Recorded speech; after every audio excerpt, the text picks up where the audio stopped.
Well, I think for a lot of us, we meet God for the first time in a very obvious way. It's in a church service, it's in a worship song, but sometimes God shows up in ways we just were not expecting. Sometimes God shows up in the whisper or the request of a little child. That's Donovan and Alexie's story. Their daughter asking to pray. It was a catalyst for them to turn their whole family around and to find faith. I love this story, and you're gonna love Donovan and Alexie's story too. Check this out.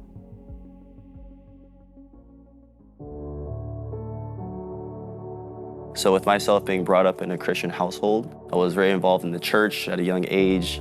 Then around, I would say high school or so, Sundays would come around and I'll wait for, it's time for church, let's get ready. And that didn't come. So I was like, all right, I guess I'll sleep in, that's fine. But as I got older, I kind of strayed from the Lord myself. I felt like I was that person who knew God, had that relationship, but wanted to just do my own thing. So at 25, it was like now or never. Let me get out to San Diego, pursue personal training. I wanted to get into fitness. Orange Theory, San Diego, they reached out to me, did auditions and stuff, and became a coach. And that's where I met Alexie. So she was a studio manager. I remember texting my friends in the group message saying, guys, I think I got a crush on my boss. They're like, go for it, bro, go for it. Yeah, here we are, 5 years later. Two beautiful girls. My stepson, Josiah, so we're a family of 5 now. But years later, God was just waiting for me to come back to him. And, that happened recently. Around Easter is when we started coming back to church. Alexie for the first time. My mom spoke about God and we prayed, but we never went to church unless it was maybe an Easter. It just wasn't part of our daily life. And our daughter started going to a Christian preschool. I remember the first time she mentioned Jesus and I was like, oh, okay, yeah, we can talk about that. Then I kind of looked at him and I'm like, what is she talking about? And then she wanted to pray before meals. So, thinking about that right now, hearing her pray for the food at dinner, it was just a flashback when I was with my family around the dinner table. We all held hands and said our prayer. It just took me back to where I was and how I felt, and I was like, yeah, I want that for our family. But then I had some members at Orange Theory who told me about CRB, and you've known about CRB for a while. Yeah. I've been here long enough to have come here when it was a movie theater, and I came to the movies here when I was much younger. I think my perception of church growing up, because I did not go to church, was that you were kind of looked down upon. But I never felt that here. It always felt like a place that everybody belonged. And that nervousness that I had about coming to church completely disappears. And I just feel like this is the place for us and our family. I really felt God's presence right away with worship.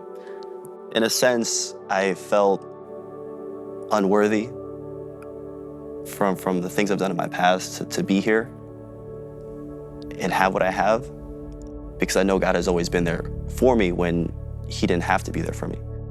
But this is what I want. This is what I crave, what I've been craving.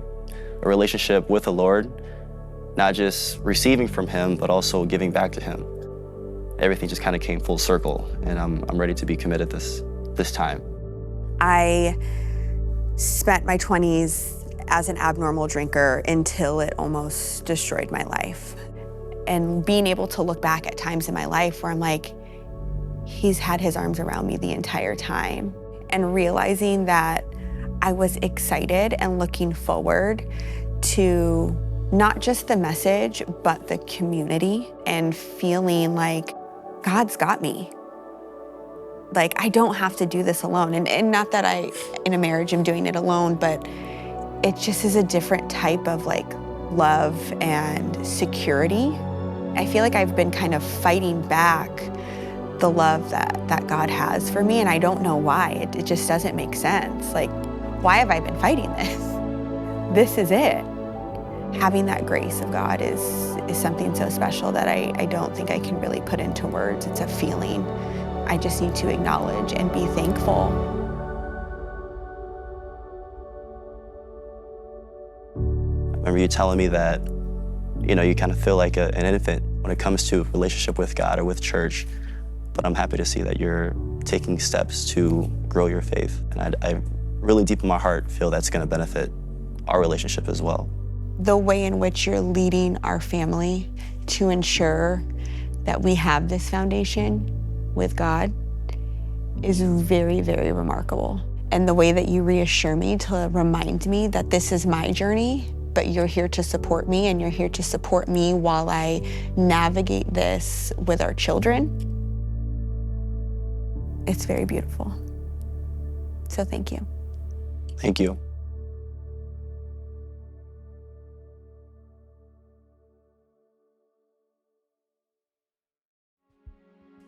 Hey, if you're like me, every one of these stories grabs your heart, and every one of these stories reminds you what Christmas is all about. It's about life change. It's about heaven crashing into earth. It's about seeing people experience the power of Jesus in their life. And that's what we want for you, and that's what we want for more people this year. As we watch that story, I just want to invite you to prayerfully consider partnering with us this year in a financial way towards our Collide year-end offering. We're calling it Deeper Waters, and the reason is because we just want everybody, like that story you just saw, to step deeper into faith and transformation. And that includes me, and that includes you. We're trying to raise $2.5 million this year for more stories just like that. You can go to crb.gives, but just in this moment, I just want to invite you to prayerfully consider what God would have you do. Thank you, and Merry Christmas.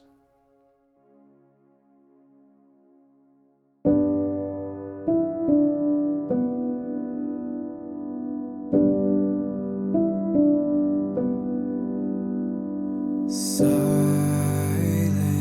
night, holy night, all is calm, all is bright, round yon virgin mother and child.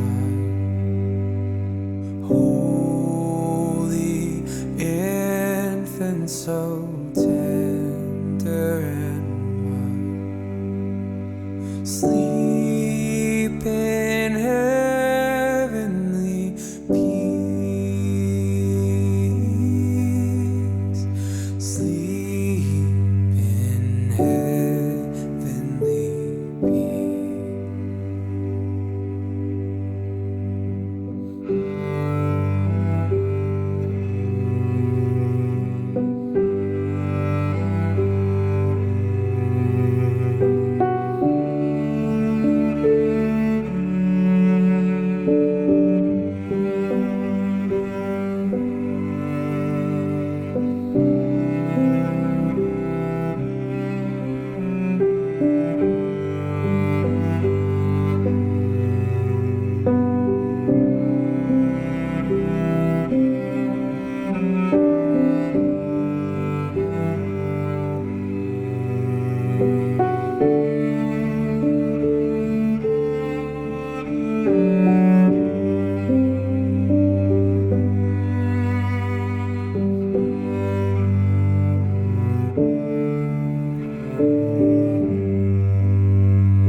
Silent night, holy night, Son of God, love's pure light, radiant beams from thy holy face.